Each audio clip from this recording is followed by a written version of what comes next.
Hello and welcome to the GMIHub. We're so glad you joined us. We are live on YouTube and we're so glad you're watching. Tonight's going to be a very fascinating show. Now, there are different people doing different jobs, and in the music industry, there's people that are working in the music industry as well.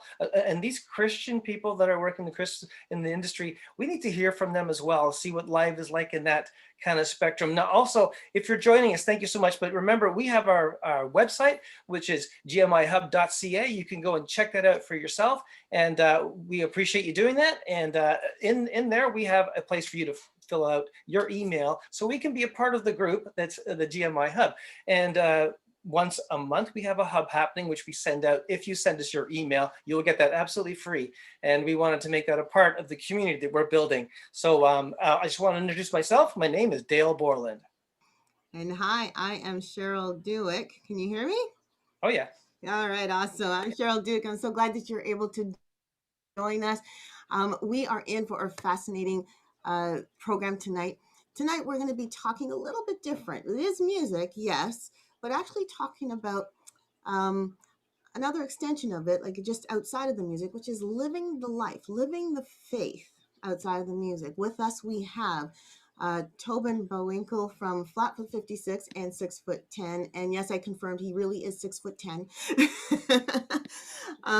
Tobin is here with us from Chicago, actually, and he has been in the music industry. I guess you've been writing for 25 years. He's got over 100 songs that he's written.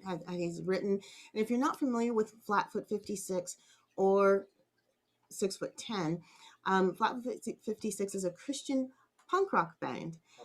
Celtic, sorry, Celtic, Celtic punk. And very fast music. Basically, if you have kids, they will love it. My kids do. So, Tobin, I'm so glad you're able to join us. Thanks for having me. Appreciate it. No problem. And we have with us Larnell Lewis. Now, if you've heard of Snarky Puppy, if you have heard of, well, if you are interested in drumming, you would have known Larnell Lewis, Grammy Award winning musician, composer, producer, educator. He's in from the Toronto area. Actually, back in May, we had his wife on talking business, and we're so honored to have him on today talking about living your life, living the faith. And Snarky Puppy is known as basically as a jazz band, well-known jazz band. And you've played for other people too. You've played for, I know, Layla Bialy. I think I'm saying her name correctly. Lila Bialy, yes. Yeah, Lila. yeah. I tried to get her to come on, but she was too busy. Next time I'll get her. Yes. Gregory Porter, Lala Hathaway, John Schofield, Lisa Fisher, Kurt Elling, Gary Burton, and many others. Larnell, so awesome to have you on here. Thank you for being with us. No problem. Thank you for having me. Maybe it'd be a great thing to just as a way of introduction to get to know you guys a little bit better. Let's talk about your coming of faith, the story, the journey that took you to where you brought yourself to Christ, or He brought you to Him. So let's start with Larnell. Tell us a bit about your faith story. So for me, it started back when I was a preteen. I gave my life to the Lord when I was 12 years old. Actually, have been in the church all my life. My parents are pastors, but at the time they were my dad was a musical director at the church I grew up at. And so, being in that environment and music also coming from my, great grandfather all the way down, very natural to be, playing music in that kind of a setting. And so you hear the messages, you hear, you maybe wake up in the middle of the night and see your parents praying over you, like, being in the area that we were living in, and being involved in music often was a way to have me in another situation. So again, if you're the son of a musical director, you're probably at church like 12 days a week. You know what I mean? Like you're there all the time, all day. I was locking up the church, at a certain age and helping out. But for me, being at an age where I was really curious about a lot of the stories that they were telling, my mom and I would have these like heavy, conversations on, theology and Bible, just information just before I'd go to school. Being in grade 5, grade 6, I'd have a lot of dreams as well, and we would talk about what those dreams meant and going through that kind of information. And she was a prophetess as well, and a seer, and so going through that kind of life and that experience and being in the church, having an opportunity to again hear the message, you realize, okay, I have an ability, I'm in this situation, I see a lot of things, I think this is the move that I want to make. And so took my time, understood as much as I could. Also got baptized at 12 as well. For me, I actually very similar actually to Larnell. I grew up a minister's kid. I actually gave my heart to the Lord when I was 5. I remember it very clearly. It was kind of just had this moment of saying, you know what, I want to start this journey. And the reason I remember it so clearly is because I remember specifically, I wasn't out, at 4 years old, I wasn't out living a life of debauchery and sin. It was just more along the lines of like, hey man, I feel this tug. And the next morning I woke up with the most, just everything changed. It was a weird thing. At 5 years old, I was just like, man, there is such a shift in how I'm seeing the world. I got so excited that I took my 3-year-old brother, who would eventually become our first drummer, and I was giving him tracks. Like he was literally a child. Like he was drilling on himself. He couldn't talk or anything. But I was just like, you got to try. This is the coolest thing ever. And obviously that's the beginning of a long journey of faith and discovery. My parents very, very clear that this is something that you make a decision on. This is not something, their line was, you don't ride into heaven on our coattails. That's not how this works. And so I think the thing that's helped me maintain my faith since then is 2 things. One, having experiences with God's presence that I can't shake it. Like I would be denying who I am to the core for me to walk away from what I've seen. And that's been really helpful. I really encourage, I'm always kind of like, I can talk to you about God, but you need to experience him and you need to go after him as much as possible, because all the intellectual conversations we can have are great, but you need to know him and have an experience. That's what's going to hold fast in your life. And so I was just talking to a friend of mine today about this. Like, I don't know if you ever had that moment where you can't talk because of a moment with God that just completely shakes you to your core, and it's love. Cry every time you think about it, you start to cry, and you're just like, I've just experienced this like overwhelming sense of his presence. And when you experience that, you kind of look at friends of yours that have, I'm sure Larnell probably could relate to this. We've got a lot of friends who've walked away from the faith over the years, and people if you've been a Christian for long enough, you'll have a lot of people in your life that have just walked away. And I look at it and I'm like, I love them to death, but I don't understand how in the world, after experiencing the love of Jesus, how you can it's such a powerful thing. So when I was 4, parents moved our family from Rockford, Illinois, from a church of, I think it was like 7,000. I was in a youth group of 1,000 kids. It was like a nightclub every Wednesday night. And they moved us to a church of 8, where we lived on the south side of Chicago, and we slept and lived in the nursery of this little converted bar that was a church. And it was diverse ethnically. There was, lots of different kinds of people in there. And it's one of the best decisions my parents could have ever done, is to pursue that call to move us to Chicago. And my life of growing up in the suburbs, I turned into a city kid, and I experienced real intensity.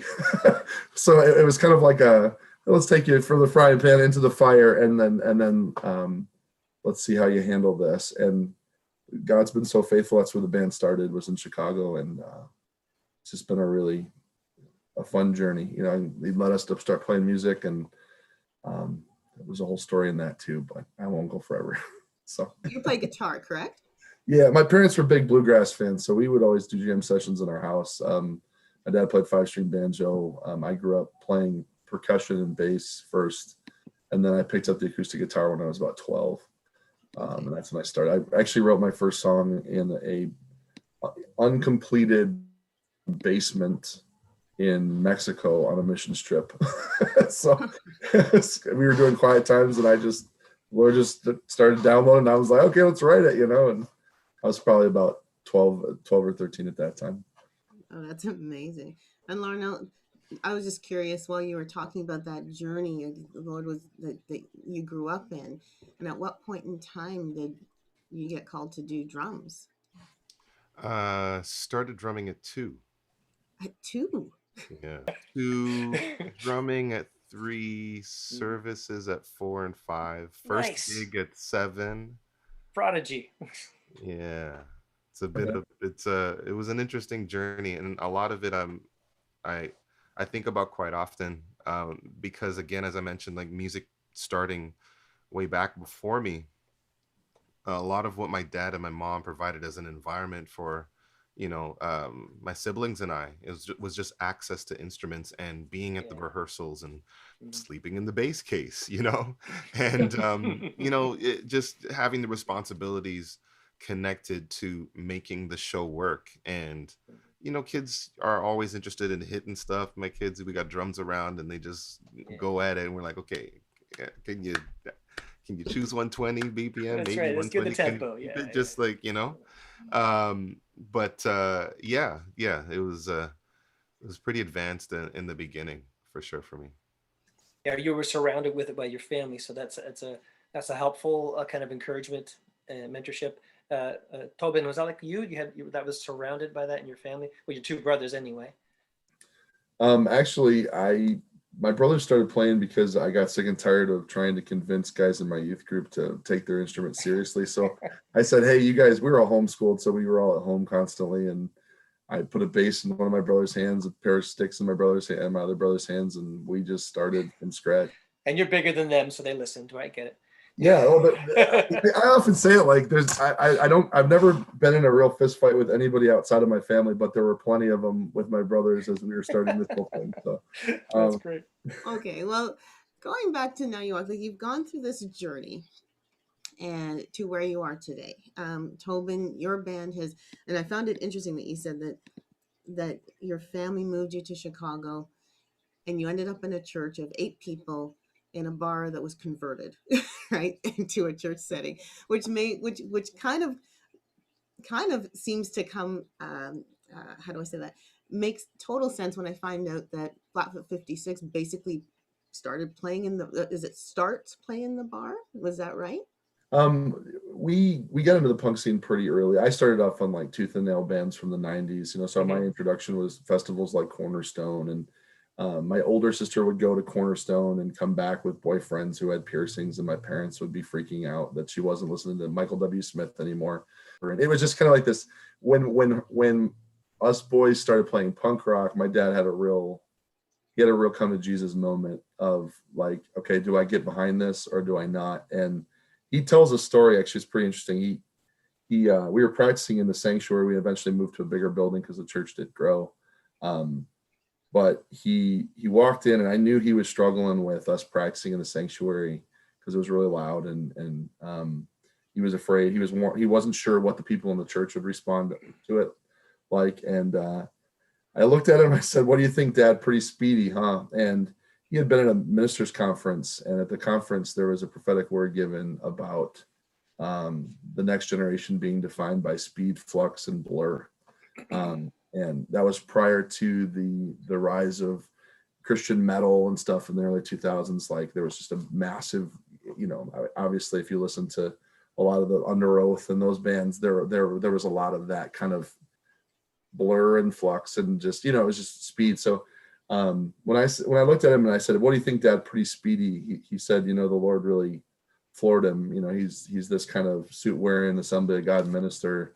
And God said, "Hey, I'm going to do something with these guys. You can either get on this train or get off.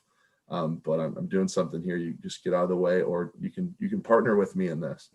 And so he said, "Okay." And we made a generator stage at Cornerstone, and he put it all together. He used to work for a Christian radio station back in the day, and we'd have bands like As I Lay Dying and Me Without You, and just a lot of those bands playing this generator stage. And he went from hating Music Festival to being really good friends with the owner and just kind of diving into a whole new world. Before we knew it, our whole worship team was made up of punk kids, not even us, just kids that have gotten saved or had come to the church because of the band. And, it's a pretty weird thing to walk in and watch a Sunday morning service being led by somebody in a Ramones shirt, a drummer in a Casualty shirt, and a bass player with a Germs t-shirt on. You just kind of, it's like a weird, where am I kind of thing. So, but yeah, like it was just, a very weird world I grew up in. It's not your typical American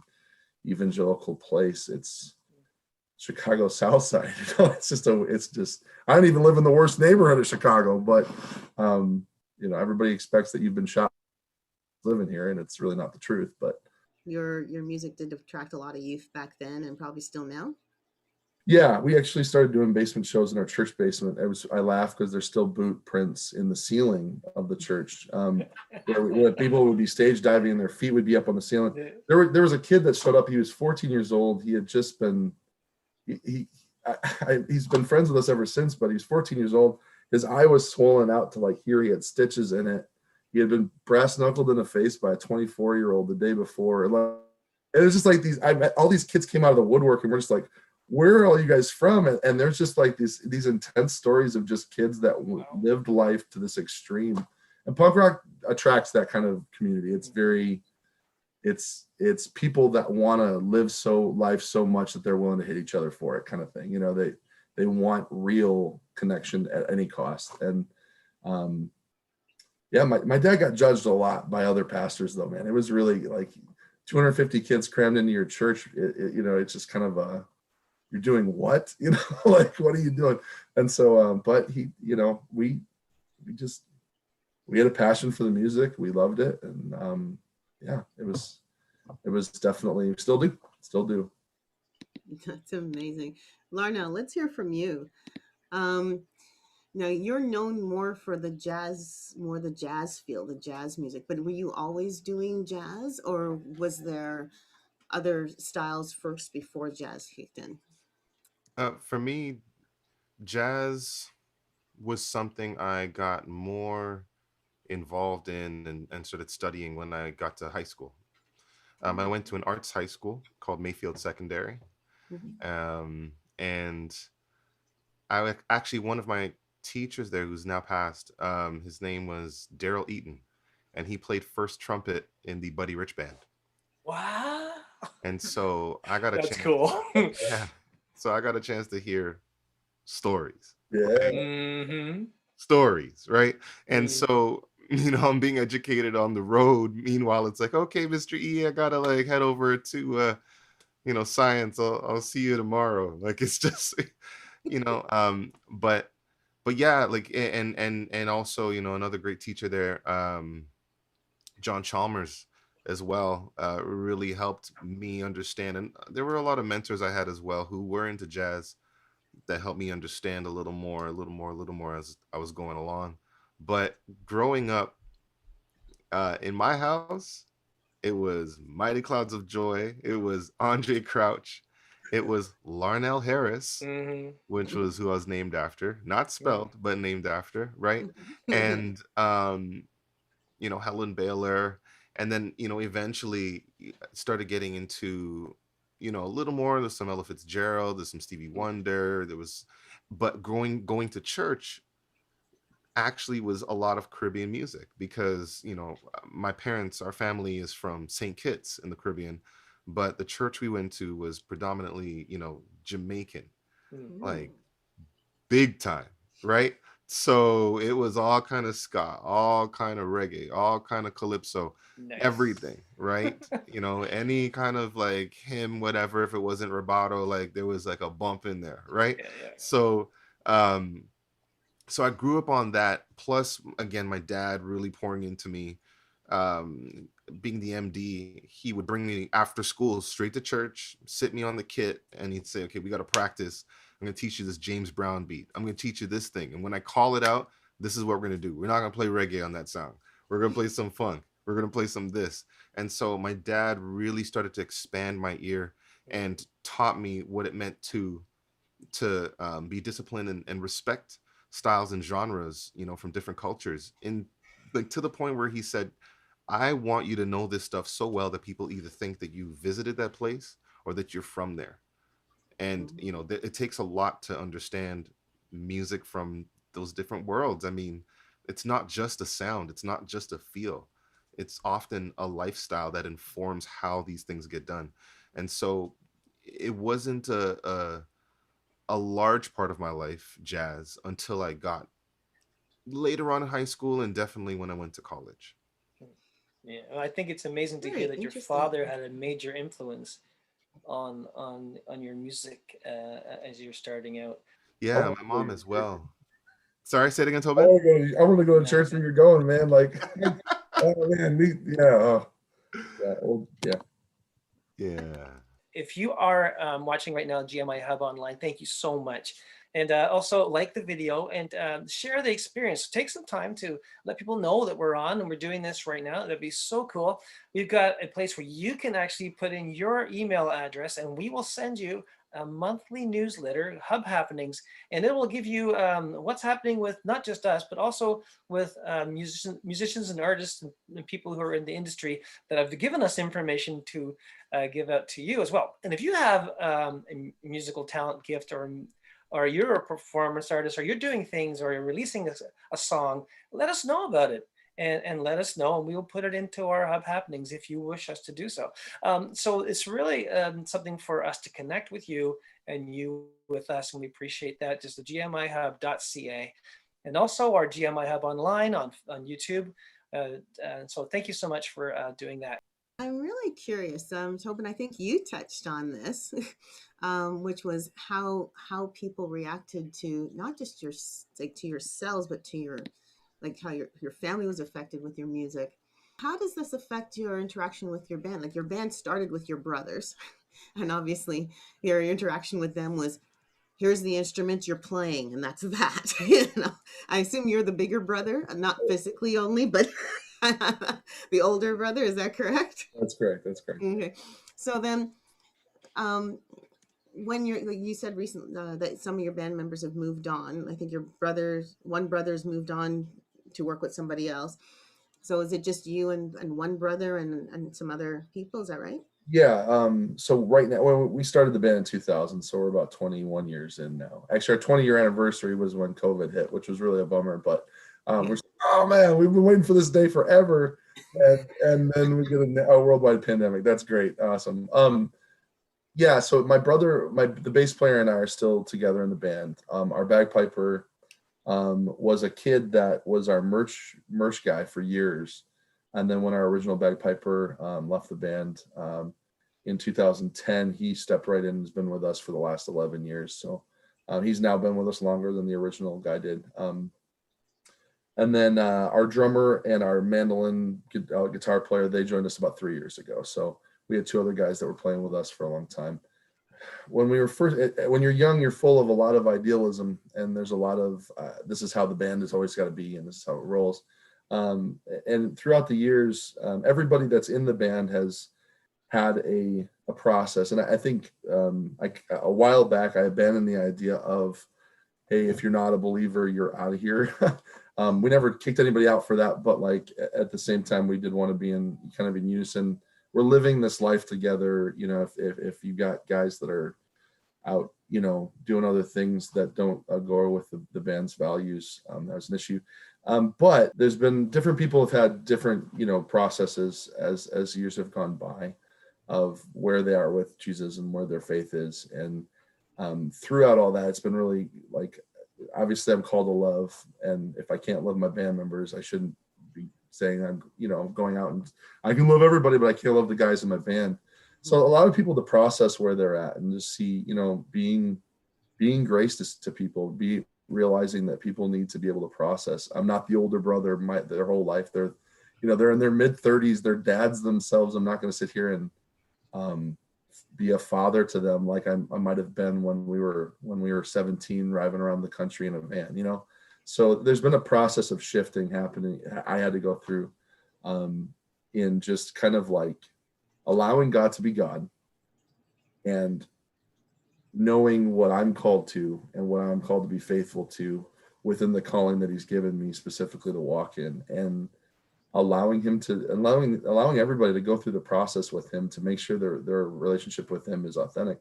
So all the guys have had an experience with Jesus. Some are kind of in a process of just kind of figuring out where they stand with that now. Life happens, and it makes questions come up. My brother still is, and I go to church with him every Sunday. We're still close. So, and the other guys, everyone's kind of at their own position of going, but we still pray before every set, and we're still kind of like, hey, we as a band, our lyrics are strongly influenced by our faith. Everyone's in agreement that that's important. So there's no vehement disagreement on that. But I also I wanted to give a lot of space and room for these guys to not be put on a pedestal. I saw that a lot with a lot of early punk bands. Is bands would, especially America did this. I don't know if it happened as much up in Canada, but America would get a band of 16, 17-year-old kids that were making music that everybody loved and became popular. And then all of a sudden they were the spokesmen for an entire religion and a faith. And it was the most unfair thing you could do to any musician ever, because these kids hadn't been able to process. They hadn't been able, and all of a sudden they're more powerful and important in people's spiritual walk than their pastor was. And it's like, a lot of my friends floundered under that. It wasn't fair. And it was all because it was an industry thing. And the industry can burn, as far as I'm concerned, if it comes between Jesus and his kids. And that's kind of one of the reasons we got signed to a Christian label in 2006. We were in Nashville for a total of about 2 years. And nothing against anybody in Nashville. Was totally, there's a calling there, but we weren't called to it. Let's go back to the bars where we started, and I feel closer to Jesus in those environments than I do at the GMAs. There's just that it's kind of, I feel like that's where I'm supposed to be. I don't hold that to anybody else. There's people that are doing amazing work there for sure. Larnell, you are in a different situation. You're with Snarky Puppy, and tell me about this band. Like, are everyone believers? Is it a mixed group? Tell me a little bit more about that, and how does that affect how you interact with them? It's definitely a mixed group. There aren't that many believers, though a good amount of them have played in church situations out in Dallas. So they're very aware. Some of them have played with, artists like Kirk Franklin. In fact, one of the keyboard players is Kirk Franklin's musical director. Oh, wow. Yeah. And so I'll add another question. If they're not believers, do they know that you are a believer? And if they do, how does that affect how they interact with you? They do know I'm a believer, and they respect, who I am, my boundaries, where I'm at, and it's especially because they've existed in the church setting. There is a general respect for, just people in general and what it is that they observe, what they, choose to do, as far as, religion or faith. And so there's just an overall respect for where everyone is coming from, where everyone is going, what they would like to do, and everyone just stays in their lane basically, and is not troubling anyone about what they're doing. So in other bands, it wasn't always the situation. I've definitely been what's a word that I could use? Questioned about my faith. I remember being on one of the earliest tours, and I won't name, band or artist, but I remember, I went on the road, and where we were, there was a library nearby, or not a library, a bookstore, and I forgot to bring my Bible on the road. Like, I packed a whole bunch of stuff. It's like, want to get one. So went to the bookstore, picked one up, and minding my business. I'm there reading, and so what you got there? It's like, just reading through, just taking some time. Oh, really?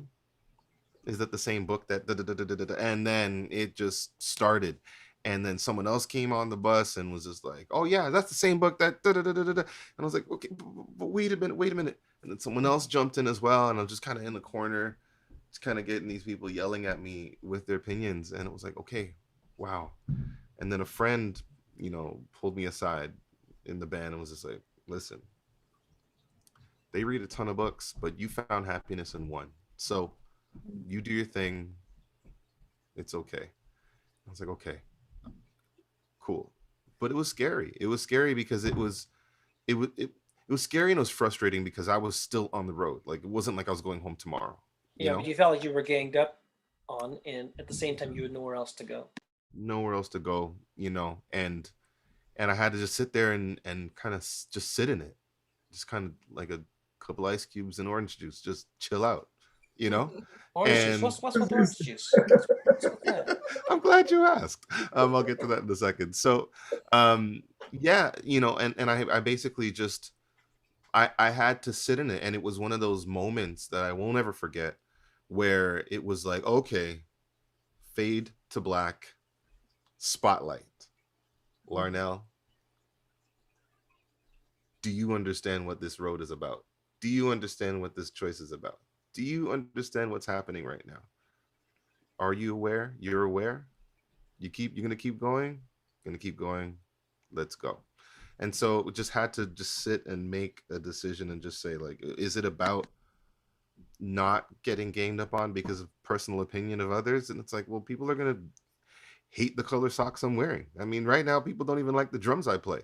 They think they sound great, mind you, but they're just like, why don't you play this, or why don't you play that, or why don't you not use these? Or everybody's got an opinion. Oh man. But it's something that Tobin said, which for me is absolute truth, is those moments in your life when you stop and you're like, okay, I hear you, and you have a moment, and without a doubt it was not influenced by anything else. This is something very, very specific to you. This is something that resonates, that to your core, you still get a quickening, and you still feel that energy from those moments. And I mean, when you have those personal individual experiences that aren't for anyone else except for you, then you understand what truth is. You understand what that moment is. You understand what that light is. You understand what the sound is. You understand the kind of dialogue you have, the language that you speak, that God speaks to you in. Exactly. On a personal level. Yeah, exactly. On a very personal level, And so the more you can connect to that is the more you understand, where your safe place is, and where, you can kind of step back and say, okay, let me regroup, or let me actually ask these questions. Because if I can't answer these questions,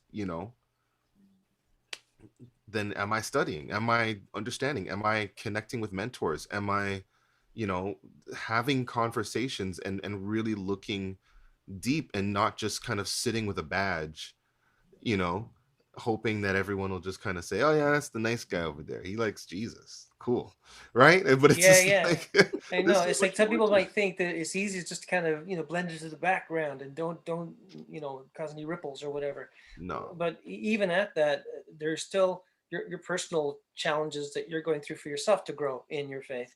So I can see that if you're in a situation where it seems like everything's opposing you, that it's difficult to say, okay, I'm still going to be focused on this. I'm still going to keep it real. It's that can't be easy all the time, for sure. We could probably tell a billion stories of these scenarios where we run into a lot of hurting people who've been wounded by people that bear the name of Christ. We're doing a series on the 10 Commandments in our church right now, and one of the things that our pastor was basically saying was like, the number 3 commandment, don't take the Lord's name in vain, is not about swearing. It's about misusing God in a position of manipulating people through using it. And unfortunately, that's something that's happened a lot. But also the thing about our faith is like, we're not called to be apologists as Christians. We're called to be people that tell the story of how God changed our life, and that's it. Like, we can know that stuff. It's good to know that stuff. But the reality is that God sent 12 guys who were not designed, who were not taught enough to be able to go out and be apologists for him. He sent them out to heal the sick, to take care of and tell people what Jesus had done in their life. And it was their story that changed lives. That's what turned the world upside down. It wasn't being able to go toe to toe with a bunch of guys in a bus who had all of the intellectual knowledge of something but no experience. It's like, you can tell me what a book says, but have you been there? Have you experienced this touch? Because I have. I can tell you about that. And we can talk about the theological stuff. I love those conversations. They're a blast. I love them. But I will not stop loving you no matter what you do to me. Like, because that's what my Savior told me to do. And that's the love I received there. I can only share that. And so when you share that, Larnell, it's like, man, like, I mean, we've had people tell us, hey, this show, we're going to slit your throats. Like, we're going to come out, we're going to kill you. And I laugh, like, okay, you're going to come full of our fans and kill us. That's really bold of you. But like, and it was because of a reputational thing of, like the fact that you're representing Chicago, being Christians. The punk scene's an intense place sometimes. And so basically you're making us all look bad. And it's like, sorry, like, there's a lot of pop punk bands that make you look a lot worse, in my opinion. But like, this is one of those things. Like, we got some real corkers from my city, so like, if I'm the one that's ticking you off the most, maybe you should really think about it. But like, I'm just being real, and that's the thing. Like, I think exactly. the music world, they respond well to people who are authentic. If you're not authentic, you can't do this. So let me just interject and say thank you so much for those of you who are watching us right now on GMIHub Online. The YouTube channel is there. There's plenty of videos of things you can look at from the year past. And we have amazing interviews with great people, just like Larnell and Tobin, but there's more people there. And I want you to take the chance to look through all those videos and see if you like them and like them all. And leave a comment today. It'd be great to hear from you, asking questions. And we'll be able to present those to our panelists. And also, we have our website, the GMIHub.ca. Please go and check it out for yourselves. Lots of great stuff to see on there. We have a form on there you can put your email in. And when you put that email in, you'll get yourself a monthly newsletter through the email. And it's called Hub Happenings. And it's something that we want you to take advantage of. It's something that I think would be really cool. If you're an artist, or you're a musician, or you're somebody who does releasing music, and you want people to know about it, let us know about it, and let us know you want us to put it on our monthly Hub Happenings, and we'll let other people know about it. So it'd be an opportunity for us to connect with you and help you in, as a community, to help grow the ministry that God has for you. Also, something that we didn't mention earlier, but I really should mention, is that this Christmas, we have a Christmas compilation CD coming up. Maybe Cheryl, you could tell us a bit about that. An opportunity for you who are songwriters or musicians, and you just had that kind of goal that you want to write a Christmas song. Well, here's your chance. We are doing compilation CD number 2 for Christmas, and as you can see, we had the cover there already. And right now we are accepting submissions right up to June 13th. If you want to know more information about all the details with submission and so forth, go to our website, gmihub.ca, under Christmas Project, and you'll get all the details there, all the questions answered there.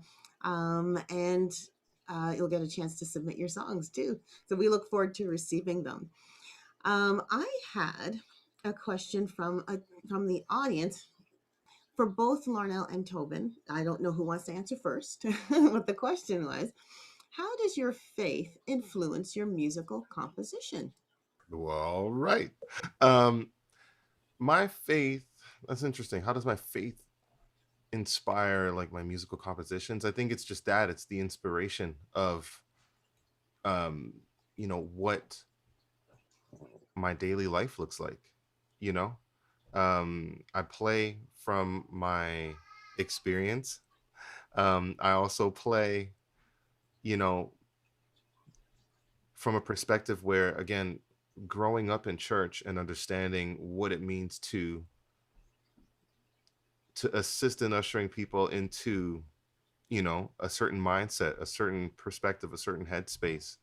um you know, all of that comes together in the way that I write music, in the sense of creating moments, encouraging moments, and doing what I can, not to necessarily be inspiring, because, you know, I can't choose that. I can just be who I am, and play with excellence, you know. And so I think the idea of playing in a worship service where you are, at least I was brought up to understand that it needs to be not of self, but it needs to be, you know, to present your talents, but also to, again, create a situation.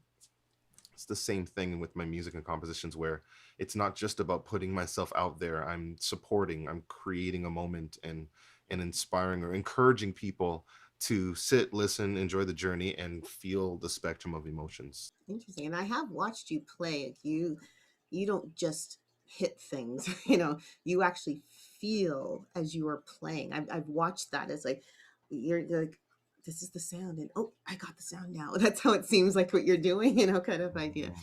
Tobin, how about you? I know you've written over 100 songs starting at the age of 12, but how has your faith affected your compositions? How has it affected your songwriting? Songwriting is a little, I mean, lyric writing. I'm a big fan of, like, you know, singer songwriter types. You know, John Prine's like probably one of my favorite artists of all time. Like, just the lyricist that I love. You know, so lyrics are very clear. A big part of me was like, I never want to be the soundtrack to somebody's destructive behavior when it comes to ruining their life. Um, I want to be the soundtrack to somebody's encouragement to step out, you know, and to be what God's called them to be in identity. I think that's kind of been underlying to a lot of things. There was some seasons, 610, when 610 started, it was the band was started out of a season of complete life just fell apart for me. I was on the road. I was doing some of the biggest tours of my life, and just everything just collapsed. And so that band kind of was born out of that. It was kind of a different expression. And it's funny, like, it was out of that season that more people have been ministered to out of my brokenness than any time that I had things all figured out. And it was when I realized I didn't have things figured out that more people were able to connect. And I was actually able to connect with God a lot more during that time. So the songwriting became a lot more rich. Like Larnell was saying, like, worship is not just a genre of music. When a Christian uses their calling, like Larnell, God designed this guy for what he's doing, and he's following what God has gifted him to do. It's using the talents he's been given.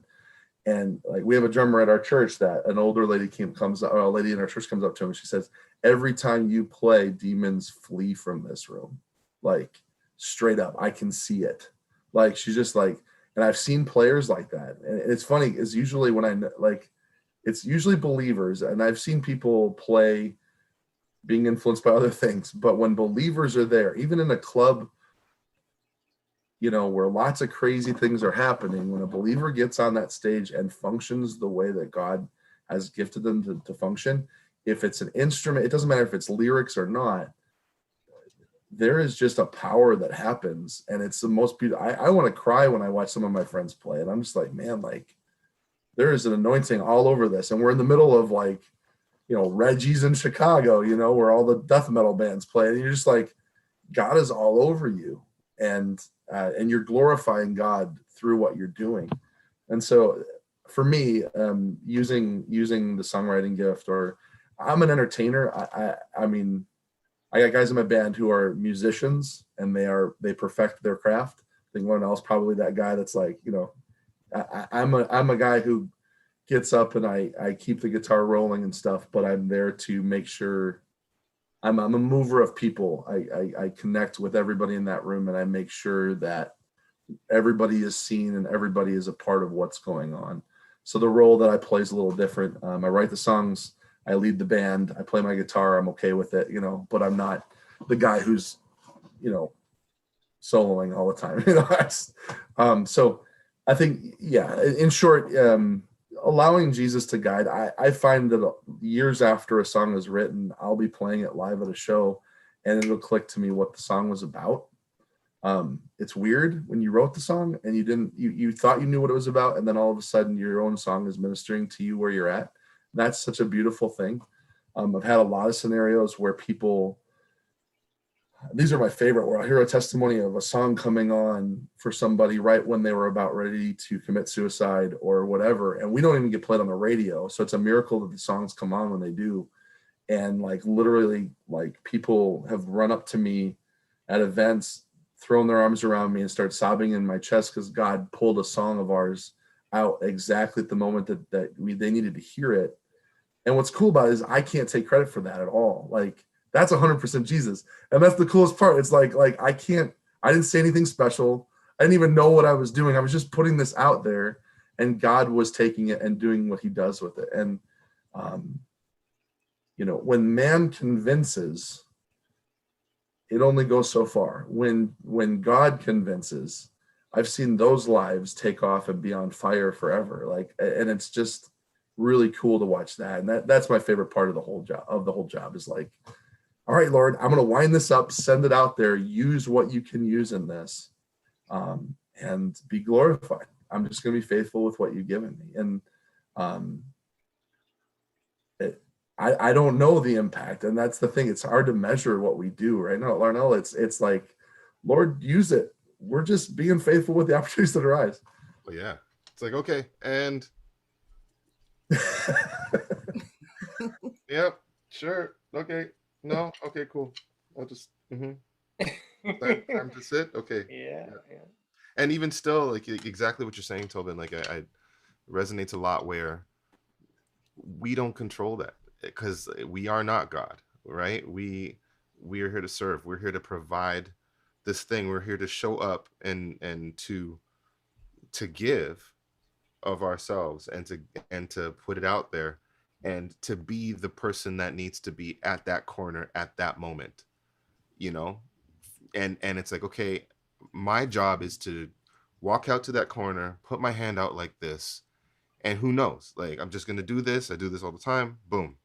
And that might be the day that somebody might turn their head and actually look that way, and that stops something else from happening. And it's just, and we are not in control of that, like that's, hey, I've been seeing what they've been doing. I'm gonna step out tomorrow and I'm just gonna save lives. It's very tempting.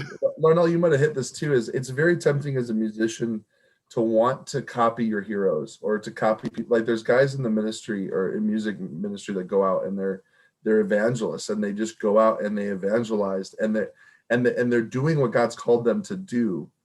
And unfortunately what happens is people want to put everybody in that category of, oh, well, that's what a musician has to do. They have to look this way. And the reality of it is that, Larnell's out there playing with Snarky Puppy drums, and he's holding down the fort. I mean, no band is worth anything without a solid drum and percussion behind it. Like, and God is doing miraculous things through it. We only see part of what's happening, and it's kind of neat to just say, okay, Lord, I know you called me to this. I've tried to get out of it a few times, to be honest with you. Like, it's not easy to be eating Cheetos off the floor of your van when you're not making what you should be making in those early days. Like, and you just say, Lord, like, do something with this, please. Like, this is a life sacrifice. I love doing it, but the money's not, I got a family. I got to figure this out, and, there's a pandemic on. How do I handle this, So it's neat to be able to partner and allow the Lord to just get the glory, and just say, here, I'll do my best with what I've been given, Let's do a little game show style thing. Okay, I'm going to throw some phrases at you. This is called phrases to react to. Yeah. Okay. All right. That's my Paul Schaefer a bit there. Okay. So the first question is going to Larnell. Okay, I'm going to throw a phrase at you, and you're just going to react to it, and we'll see how it lies. Okay. Number one. Here we go. Manage your expectations. Go. Ooh, manage your expectations. What else is there to say to that? It really, what you're looking at manage, I guess, the idea of how high you look at something or how low you look at something and the outcome that it could be. And that's the first thing I think of. Good. Okay. Okay. Now we're going to Tobin. Here we go. Humility wins. Yeah, I mean, being a musician, we're around a lot of people who can be really arrogant sometimes. So I've noticed that when, like, what comes to my mind is like helping bands load out their gear, helping the bands roadies load out all their gear when you're a support band on the road, um, is one of the most amazing things. We were on tour years ago with a band called Real Big Fish, and Real Big Fish, whenever they'd headline, that was a rotating tour. Every they would always put their drummer on. They would always move their drums after they sound checked, so that every opener had more space to play on. And that's a big deal. That's a hard thing to do because you got everything set, and then you actively. And I walked up to them and I was like, and that's really, really nice because there's not a lot of space to play. And they're like, this is just something we do as a band. It was just a very humbling. I was like, man, that's really sweet. That's a very humble thing to do for the draw for tonight. You know what I mean? You're the main draw tonight.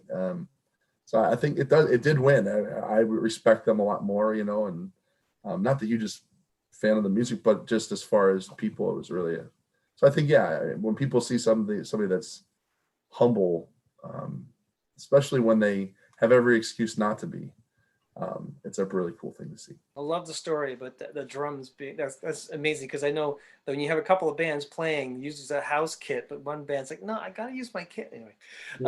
Number 3, going back to Larnell, set healthy boundaries. Yeah, I mean, definitely need to set healthy boundaries. I look at that as, managing expectations. I look at that as also, um, as a general reminder about what is sustainable. I think it's just important. When you are a musician, you have to think about what is sustainable. I mean, and then think about how to also, support yourself and feed yourself as well so that you can continue to give and put out there. But yeah, that's my answer. Very cool. Okay, Tobin, here's just a phrase: check your motivation. Clinch, that's such a good thing. I mean, it can be very tempting, um, as a musician, especially, to question like, okay, why am I here? Am I really here for the right reasons? As you get older, like when you start having families at home and stuff, you start asking those questions a little bit more. Be like, okay, now I'm missing my child growing up at home to be out here. I need to make sure I'm here for the right reasons. When you're a kid, when you're early 20s, you don't have a family at home. You're just like, woo, let's get out there and do it. So checking motivations is, it's important to do. It's important to do, to make sure your heart's pure in what you're doing, and that you're being true to what you set out to do in the first place. Now, this is for both of you. Okay. I think that Larnell, you alluded to it a little bit earlier when we talked about that group and the experience you had when you felt you were bullied or ganged up on. What about people that you come in contact with, you have to work with, or that you're going to be seeing this person on a regular basis, and they're giving you nothing but grief? What are some of the things, maybe just one thing that you could think of that might help somebody who's going through that same kind of scenario? Wow. One. How much time we got? It's a long answer. That's good. I'll try and shorten it. I mean, if you're dealing with someone that's giving you grief, I think it depends on who the person is, and to a degree, because if it is the band leader and they are just causing a toxic situation, then I think you need to understand why you're there, manage your expectations, and figure out like, okay, maybe I need to be somewhere else because it is causing me to get to a place where I'm not happy, and if I'm not happy, then I'm gonna start acting out of character or starting to do things to relieve the pain. And so I think it's just important just to really think about it from the perspective of, if this is not the band leader and you can't have a straight up conversation with that person, I guess just check yourself and understand, sometimes you're on a long tour, you can't change them, they can't change you. And so just maybe just deal with how often you have to hang with them. Again, if you can't corner them and say, look, I know that you've been really crusty with me and I don't know what it is, but we got to hang out. So me and you and me, I don't know. Is there anything I can do? Am I playing too slow? Am I playing too loud? Do you want less of me in your monitor? And then I think at least at that point when you start to talk to whoever it is, either they go down or they get hotter, and then you can make your decision from there because you don't need to live under that. Yeah, no, and that's like building a relationship, right? So you're starting to extend those bridges. Yeah. So this question comes to both Larnell and Tobin. Is there a way that you encourage musicians who are mediocre or developing their skills? Yeah. I did that for about 8 years of my band's history. And actually, our fans were they're like, man, you guys have come a long way. It's like, yeah, we sucked when we started. It was so bad. Everybody's in process, man. Like we didn't come out of the womb, playing drums and writing songs. Like we just, you know what I mean? Like it's a learning process and being graceful with yourself. I think one thing with musicians is we are harder on ourselves than anybody else will be. And we're also, a lot of us, I don't want to speak for Larnell, but like a lot of us are on the edge of complete emotional breakdown a lot of times. Because if you think about it, musicians, there's a great quote. It was, a musician is probably one of the most courageous person you'll ever meet because on a nightly basis, they get up and they say, judge me. They get up and they say, they have the guts to get up and say, I am here for you to judge me and judge whether or not I've done a good job for you tonight. Any entertainers in that same position, comedians and stuff like that. But it is not an easy thing to do, to put yourself aside and say, I'm going to expose myself in front of you, in a creative sense. And like, I'm going to be vulnerable with you, especially if you're writing lyrics or being honest and stuff. Like, and you're there, you're basically saying, here's my heart, judge it. And not a lot of people, that's one of the reasons why people like music, is because they admire a lot of musicians that have the guts to be able to get up and say, hey, you know what? You can be courageous and be open in a world that seems like to get you. And so I think I answered it. I hope that answered the question. Wait, I think so. Larnell, how would you encourage musicians who are mediocre or developing their skills? I would say, similar to what Tobin said, just to be, give yourself more grace for sure, but also be honest. And be honest with your time, when you're spending it. It's not easy to just decide you're going to end up at this higher height without a plan, without being in an environment that can actually help you grow. You don't see, from this towel like a cactus starting to grow. Like it's about the ground, it's about the soil, it's about the environment, it's about so many things that you can't ignore. And your determination and your discipline are a few of those things. And so I just tell people, you're not going to see it right now, you'll see it later. And all of our rates of growth are different. So don't judge, as they say, like, don't judge your whole life by my one day or my one video. You're seeing something, oh, there's X amount of millions of views, and it's like, man, you weren't in the practice rooms when I was hurting myself, practicing, like, not to hurt myself, or on the gigs where I'm like literally getting cut and I have to say, okay, tomorrow I have to practice my accuracy because I don't want to bleed on my drum heads. Like, it's just one of those things where even a drummer, Mike Johnston, great educator, and he says, takes a drumstick and it says, this drumstick is your life timeline. Right here is where you start, and right here is the greatest drummer that you thought has ever lived. And so when you think about that starting point, we are all along this at different points. And we're just trying to reach back every now and again and pull somebody else up because someone did that for us as well. But either way, along that trajectory and along that journey towards who we want to be and what we're aiming to be, and we might be this person for somebody else, but we all start here and we all got to go through this middle passage. And so it's just a reminder that, like Tobin said, it's a process and you can't avoid it. Just learn to live with it, learn to love it. And also be teachable. I think that's a big one. Like if you're not teachable, you're going to stop. Your career's going to stop.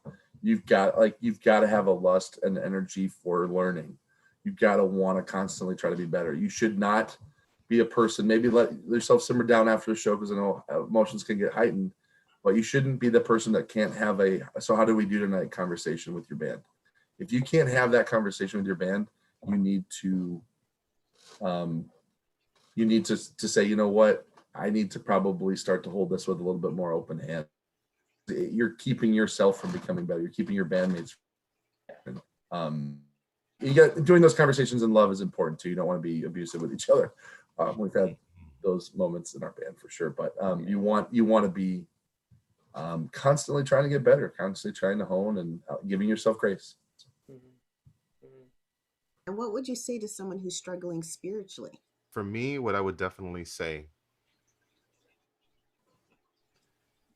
is that still give yourself some grace, but also understand the environment that you're in the sense that boundaries, we talked about it before, setting proper boundaries. It's like if you're just like, look, I drink orange juice, that's it, that's what I do, that's my thing, y'all need to respect What's up that. with the orange Okay, juice? say this. Get it. Okay, get it out. Get it out, brother. Come on, say it. On tour, anywhere I go, I request orange juice. A lot of people, they'll, if I'm at a jam session after a late night gig somewhere in the city, they say, hey man, I'll buy you a drink. It's like, okay, cool, I'll take an orange juice. And they're just like, I said I'll buy you a drink, right? I was like, and I said I'll have orange juice. And it's no shade to anybody, that has or does anything in the sense of like, how you spend your recreational time. But for me, like it's just, I just want orange juice. I don't want anything else. And that's it. And as of late, I haven't been drinking that much orange juice. It's been a lot of water lately. So, but yeah, to someone that's struggling in their faith, I think just even if they're struggling with playing, like I tell them, just think about why you started what you started. Think about where you are, and learn to ask these questions and not be afraid to ask those questions. Why do you think you're struggling? What is it about the walk that you feel is a struggle? Do you feel that you're not hearing from God? Do you feel that, there's not much encouragement going on? Do you feel like when you open up the scriptures, it's just like, you feel like you're looking at a Christmas play? Like, what is it that makes you feel disconnected from this thing that you fell in love with once? And I think it's just to take stock of what that is and just to look back and then just find a circle of people who you can talk to. Like I look at GMIHub and I feel like, this collective that you have, this group of people this community that you're building where people can just tap in and just say, hey, this is where I am. This is what's going on. Like these kinds of communities are beautiful. And sometimes that's not the case, but either way, do your best not to stay silent and reach out. It's hard. There are judgmental people out there, but if you could just take a step back and remember why, I think you'll start to find yourself. Well, you were saying that, I was just thinking of what was said earlier. I think Tobin, you brought it up about meeting musicians that they've been hurt by other people who claim the name of Jesus in their life. And what would you say to people like that who have been hurt like that, and they're seeking, they want refuge, but they don't know if they can trust God because of what they experienced with these other people? What would you say to people like that, to other musicians like that? One thing I would say is, for one, there's an entire book in the Bible that's dedicated to people who are hurt and they have questions. And then it was interesting, the book of let's see here, is it Lamentations? It's all a book of just asking tough questions. There's no answers in that book. And I think it's beautiful that there's a book like that in the Bible, because God's basically saying, I'm here. It's okay for you to ask those questions. It's okay for you to process. It's okay for you to let me know where you're at. And I value that so much that I'm actually going to include a entire book of people who are asking the tough questions and trying to come to grips with existence, life, being hurt. I would also say, if you're in a state of real wounding, don't waste this opportunity that you're in. It doesn't happen. It won't be there your whole life, but the season that you're in is an opportunity that you have. Like I said, I saved at 5. When you're in a season of great wounding, you have an opportunity to press in and experience elements of God that you will not hear or see when you're in a time when you're doing well. During the season of my life when I went through some serious wounding stuff, though I spent hours on my floor face down in a dark room, just weeping and crying out to God, saying, I don't see you in this, and I don't see what's going on. And honestly, in hindsight, that was the most powerful times with Jesus I've ever had. Like, and he offers that. He said, I'm close to the brokenhearted. I'm close to the wounded. It's interesting. The Christian faith is not one that's meant to be lived alone. It's a communal faith. Anybody that says, I don't need church, I don't need other Christians, they're not going to last long. I've never seen that work really well. We're designed, and Jesus didn't even spend all of his time alone. He spent it with 12 other people living communally and working together. Even with people like Judas, who he knew was going to betray him, like he still poured his life into somebody that was going to be one of the ultimate church splitters of, like it was rough, right? And he still made Judas the one that carried the purse for the group. He still was the one that sent Judas out to pray and over the sick, and he knew what Judas was going to do. We relate to Christ because he went through some serious stuff, right? I mean, I'm a high school history teacher when I'm at home, and we just got done with our religions unit. And when you study other religions, you realize that there is no example of a God like Jesus. Like, there is no example of a God that experiences life with you at your level, and still is calling you to be in close relationship. It's always, hey, step up and get to my level, do these things, and maybe I'll see you as valuable enough to save you or see kindly upon you. It's very interesting to look at kind of just the example of that. But like, when it comes to people like that, and I have a few friends that are in those positions. First of all, never stop loving them, never stop talking to them. That's one of the mistakes that a lot of Christians make. They have a tendency to kind of start shying away from people that make them feel uncomfortable. And if people are questioning their faith, you don't have to be somebody that constantly has to tell everybody the answers. Mm-hmm. Sometimes the best thing you can do is go and sit with somebody. Yeah. Like, the hope is in Christ. It's not in what your beautiful words. Like, hope is in Christ. And so just loving people through that journey is really important. And saying, you know what, I'm really sorry that the church hurt you. The church is full of wounded people. Like, it's not a perfect place. If it was perfect, we wouldn't be the church. We're just people in process. And unfortunately, we don't give a lot. Sometimes people don't give others the grace of being able to be in process too. And so being that person who gives grace to process to others, and being a source of, hey, if you want to talk, I'm here, and to listen. And if you want me to say anything, I will. But I will say, in those seasons, like Dale, you were saying, in the seasons of my life when I was at that lowest point, Jesus didn't say anything to me. And yet they were the most profound moments I've ever had with him. There's a big thing to be said in that. Like, it's hard to explain. We talked about it at the beginning, but like, it was in his silence that I found the more of his presence. He doesn't always talk. We talk. He listens and is present with you at a deeper level. And some of the most profound. He let me sit in his lap and pound his chest because I was angry, and he didn't go anywhere. And that's the thing that kept me in his camp. I love that. I love that picture there, Tobin. You know, how many times do we cry out to God and we go, God, why aren't you answering me? Answer me, answer me. And literally the answer you just gave, which is something I don't think I've never personally thought about, was because I'm listening to you, because I'm listening right now. And you need someone to listen to you right now. You don't need me to speak right now. There is a time where I will speak to you. There is a time when I will speak in my still small voice. But right now, I'm here to listen. I think that's such a beautiful picture. Thank you for sharing that.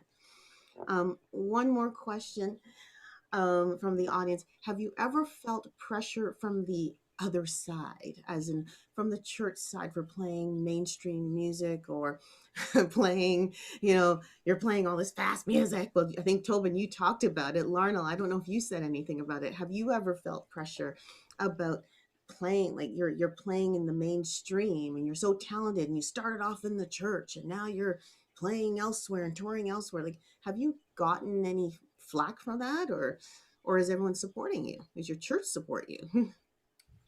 Definitely got flack. Definitely got church mothers like, you play good, but listen, this belongs here. Oh, No. Really? man. Oh man, and while I understand, you know, my parents have been very supportive. A lot of people in my community have been very supportive. I think, it's such a challenging thing because it's a conversation that's had like all the time, all the time, all the time, all the time. And for me, some people say, well, I'm going to be the light out there. And, they got enough lights in there. And, and it's like, well, at the end of the day, I know what I have. I know my convictions. I understand where I am to be. I also have my limits and my boundaries, I make them very clear. I don't play for particular artists. I make sure I double check the messages. I don't do certain records. A lot of these things, like I have these boundaries set up and I ask these questions ahead of time. And if people don't like it, well, then you're not interested in working with me. And so, at the end of the day, it's not easy, but like with my church family, I do have a lot of them that say, like, we really do, we enjoy what you're doing and we appreciate who you're being in the the public eye, and we're praying for you and making sure that everything is okay. But I think that it's just so interesting because I also feel like part of it is, okay, you share this view for one person but you don't share it for another person. And is it because you feel like they're going to have a different experience? What why are we guilting, like, what? And furthermore, um what are we doing at church? like what are we doing there? Like, it's like high fives, oh yeah, okay, and then back out, and like, okay, you can only play drums on this day in this space, and that's not healthy, Oh, to me. no. Well, Not healthy at all. and yeah. and a lot of music has been evolved and moved in so many different ways, and I believe in being responsible. I believe in being, that you often do not have the choice of whose life you're influencing and the kind of influence that, you know, can shift and rock their world depending on what it is that you do. And not to be someone's God, but just to basically say, look, I am living my life and this is how I'm living it. And these are the things that I'm experiencing. But I think as people talk to me and they have a conversation, they they kind of back off from that. But every now and again, I will have someone that looks at me and just says, "Dude, like, you know, can't you just play for Kirk Franklin?" And it's like, well, Kirk's got a drummer already. Like, you know, I'm out here, I'm out here living and making sure that I spread the light in the way that I can. Amen. That's That's great. beautiful. That is beautiful.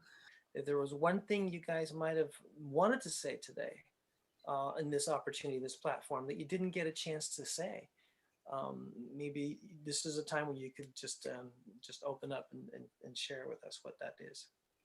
I would say for the musicians out there that are, we used to actually have a group of musicians that would get together for a small group in my house, usually about twice a month, once a month, and just support each other, Christian artists of all different backgrounds. And what I would say is, like, God God doesn't fit a mold the way that some churches would like you to think he does when it comes to how he uses people.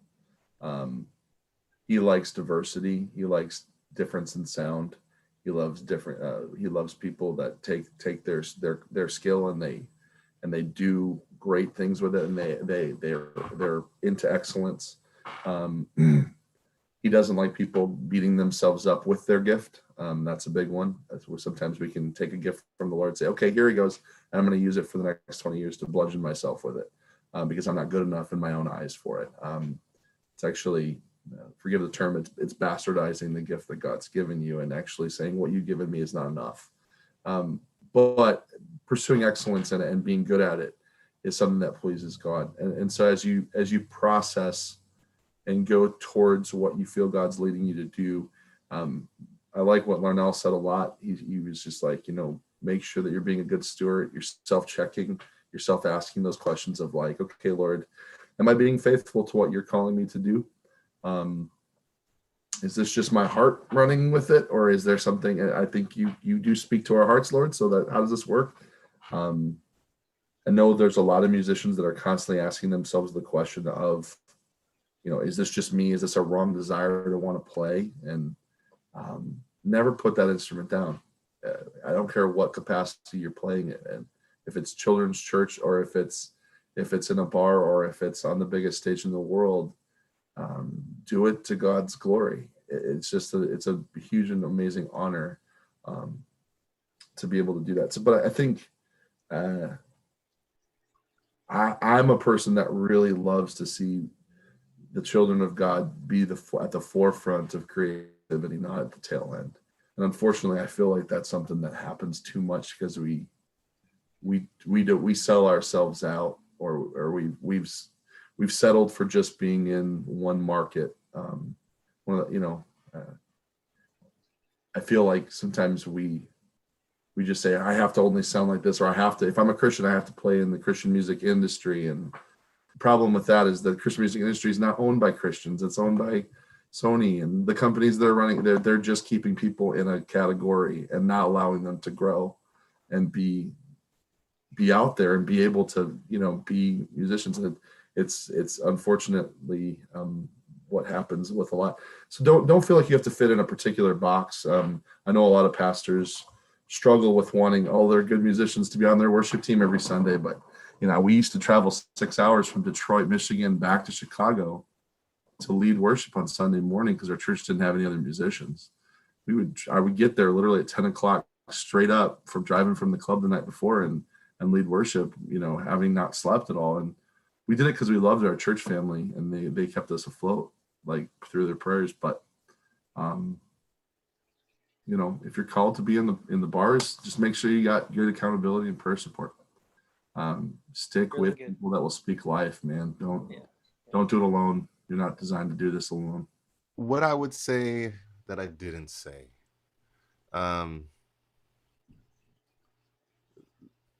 Stick to orange juice. Stick to orange juice. Brand. Yeah, like if I didn't say it before, not too much. But I would definitely say that take care of yourself. Like we are human beings choosing to walk this journey. We've made a choice. That's what this is about.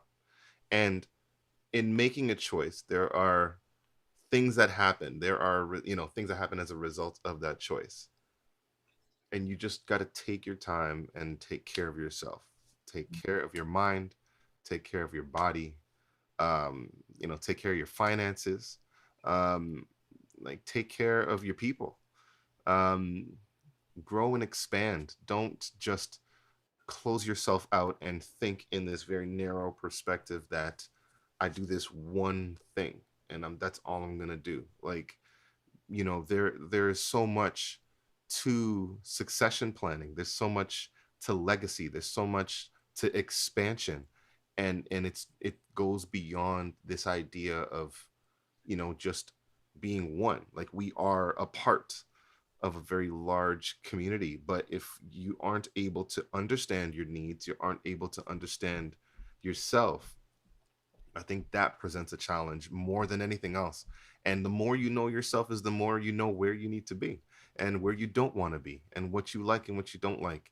And that, I believe, just aids in your ability to make decisions, because sometimes you could read and study and pray, but there's still things that are just keeping you trapped and keeping you locked, and maybe it even has a lot to do with the way that you feel about yourself. So I would just recommend, just whatever you got to do, just take care of yourself, your mind and your body and your spirit. We could handle the spirit and the soul all day, but this temple, this thing up here that doesn't see anything, it just works alongside all the sensory devices that we have. Take care. Take Yeah. care of yourself. There's wisdom in that. If you're listening at home, there's wisdom in that. So take it in and receive that. I just want to say, Larnell, and I want to say, Tobin, you guys have been fabulous. I've had enjoyed this time together immensely. We went way over time, so but I just want to appreciate you guys. Bless you. Thank you for taking your time with us this evening. It's been a blessing. Mm. Thanks for having Thank us. you. Yeah. It was absolutely worth it. I mean, to hear your hearts and to hear your minds and the encouragement. And I hope, audience, that you were encouraged by hearing these guys speak. I love the purity of heart. I love the examples, and I love the picture. Tobin, I'm still going to have that picture in my head now. Of other times that I don't hear Jesus talking to me, it's because he's spending time listening. He's spending time listening. I think that's so awesome. Listen, you've been watching GMI Hub online. Um, Feel free to check us out on all our social media sites. You'll see it all in the description below. And also check out our website, gmihub.ca, to find out more about what we're all about. Sign up for the newsletter and check out our Christmas project if you want to be a part of it. We are it's Easter next weekend. So we are actually going to take the time to celebrate Easter and not do a live webcast, but we will be back the following week as we talk about music distribution with Daryl Hers. So you don't want to miss that. In the meantime, we say thank you for joining us. Thanks again, Larnell and Tobin. You guys are an absolute blessing. Thank you so much for being here with us. And we will see you all in 2 weeks. Don't Bye for forget, now. we encourage unity, community, mentorship, and talent growth right on gmihub.ca. Check us out.